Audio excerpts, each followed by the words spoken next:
سلام کے آداب۔ سلام میں پہل کرنے والے کو زیادہ ثواب ملتا ہے۔ ہر مسلمان کو سلام کرے، چاہے اسے پہچانتے ہو یا نہ پہچانتے ہو۔ السلام علیکم ورحمۃ اللہ وبرکاتہ کہہ کر پورا سلام کہیں۔ سلام کے جواب میں وعلیکم السلام ورحمۃ اللہ وبرکاتہ کہے۔ کوئی دوسرے کا سلام پہنچائے تو اس کے جواب میں علیکہ وعلیہ السلام کہے۔ گھر میں داخل ہوتے وقت سلام کرے، اس سے گھر میں برکت ہوتی ہے۔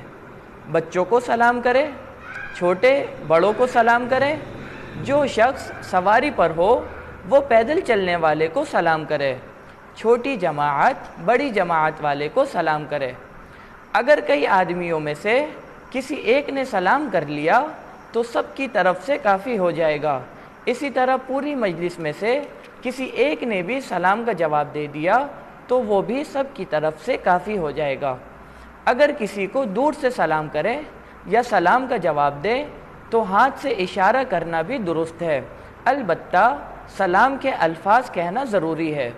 اگر کوئی قرآن کریم کی تلاوت اور ذکر میں مشغول ہو تو اسے سلام نہ کریں۔ اگر کچھ لوگ سو رہے ہوں تو آہستہ آواز میں سلام کریں۔ غیر مسلموں کو سلام کرنا جائز نہیں۔ بوقت ضرورت ان کو سلام کرتے وقت السلام علی من اتبع الہدی کہیں۔